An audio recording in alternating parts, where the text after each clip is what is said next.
Assalamualaikum warahmatullahi wabarakatuh. Selamat pagi anak-anakku.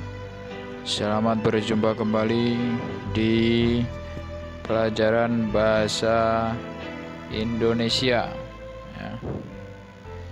Pada kesempatan hari ini kita akan membahas tentang menentukan unsur-unsur berita. Silakan sambil melihat video ini sambil membuka buku kalian ya di bab pertama, menentukan unsur-unsur berita. Jadi di situ di PowerPoint ini sudah tersajikan ya unsur-unsur berita ada 5W1H ya: what, who, where, why, when, and how ya. What apa ya, jadi peristiwa apa yang dibicarakan atau yang dibahas dalam berita tersebut ya.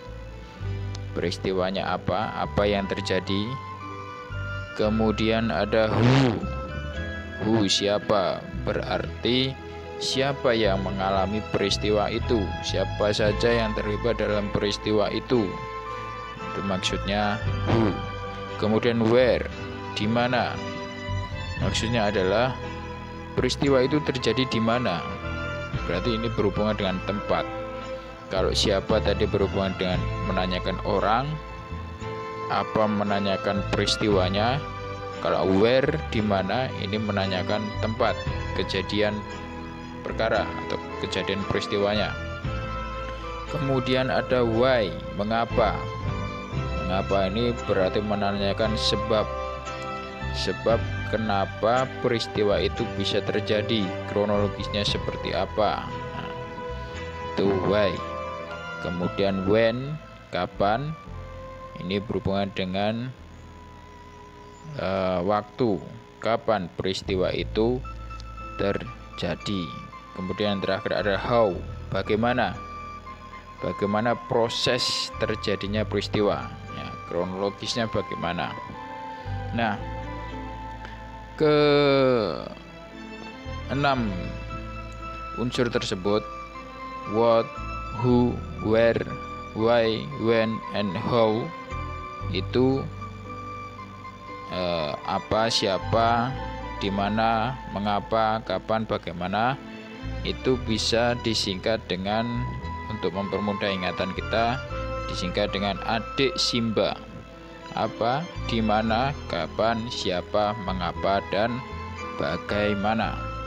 Seperti halnya pada contoh di buku kalian itu, teks berita di halaman 2. Itu ada sebuah teks berita, kalian bisa membacanya dengan teliti. Setelah kalian membacanya, maka kalian akan menemukan ya unsur-unsur beritanya. Apa peristiwa yang terjadi? Yaitu padatnya pelabuhan Merak ya. Padatnya pelabuhan Merak. Kemudian siapa yang mengalami peristiwa itu? Siapa yang mengalami peristiwa kepadatan di pelabuhan Merak itu? Yaitu truk-truk pengangkut barang non sembako. Kemudian di mana? Di mana berarti berhubungan tempat. Jelas. Karena peristiwanya padatnya pelabuhan Merak, nanti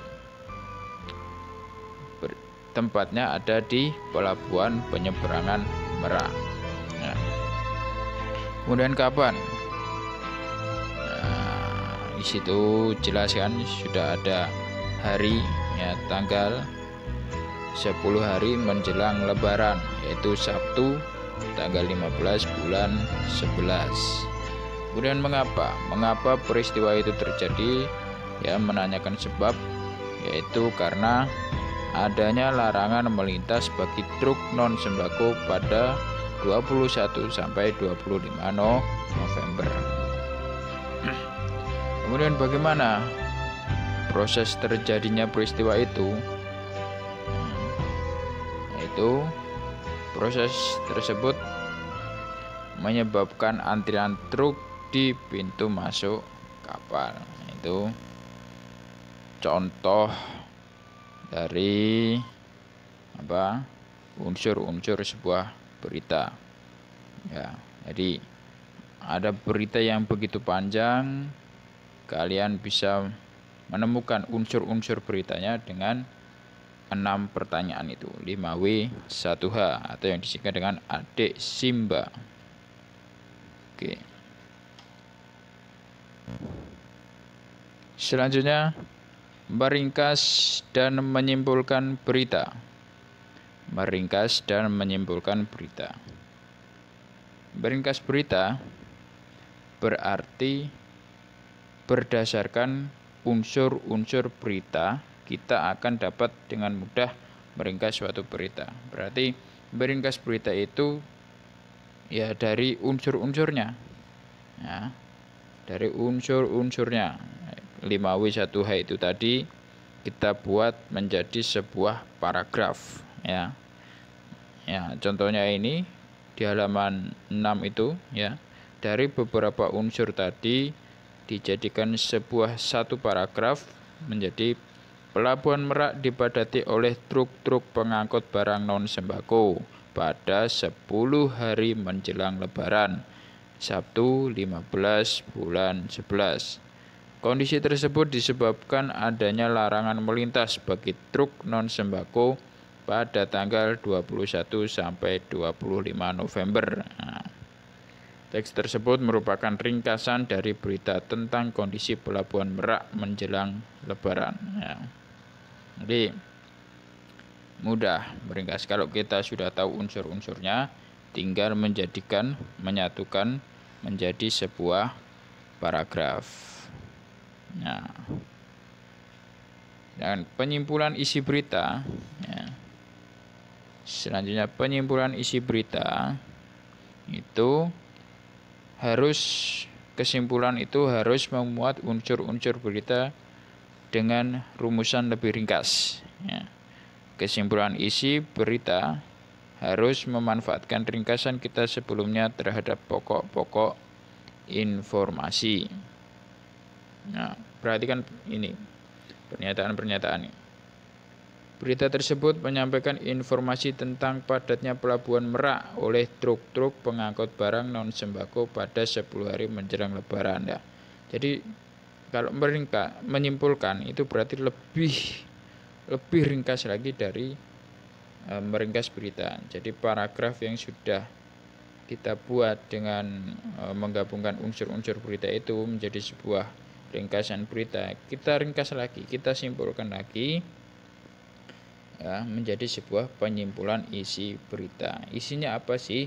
Nah, jadi isinya adalah menyampaikan informasi tentang padatnya Pelabuhan Merak oleh truk-truk pengangkut barang non sembako pada 10 hari menjelang Lebaran. Ya, itu contoh penyimpulan isi berita. Berita tersebut menyampaikan informasi tentangnya, seperti itu. Oke. Ya. Yang ketiga sekarang tanggapan terhadap isi berita. Tanggapan itu apa? Tanggapan adalah sambutan terhadap suatu ucapan. Ya. Isinya bisa berupa kritik atau komentar. Nah, aspek-aspek yang bisa ditanggapi terhadap suatu berita itu bisa berupa isi atau struktur berita. Ya, isinya boleh ditanggapi atau bisa juga dari bahasanya, bahasa yang digunakan dalam teks berita tersebut. Nah, kalau isi atau struktur berita itu berarti mencakup kebenaran berita, ya, keakuratan sebuah berita, kemudian kelengkapannya. Nah, kelengkapan unsur-unsurnya 5W1H itu tadi. Nah, kemudian kalau dari bahasa berita, bagaimana penggunaan kalimatnya dan pilihan kata yang digunakan dalam teks berita itu. Yang jelas kalau bahasa dalam berita, kalimatnya harus sesuai dengan ejaan yang disempurnakan, ya. Harus baku, tidak boleh tidak baku. Itu cara menanggapi atau aspek-aspek yang ditanggapi terhadap berita. Baik anak-anakku, itu tadi pembahasan terkait dengan unsur-unsur berita, ya. Dua itu dulu mengenai unsur-unsur berita, ya, dan juga meringkas dan menyimpulkan berita. Sampai itu dulu, silakan dipahami dengan sebetul-betulnya. Kalau belum paham, silakan tanya. Jangan malu untuk bertanya, ya. Nanti Ustadz akan berikan kuis, ya, kuis yang akan Ustadz posting di postingan berikutnya, ya. Tetap semangat, sukses selalu. Ustadz akhiri, assalamualaikum warahmatullahi wabarakatuh.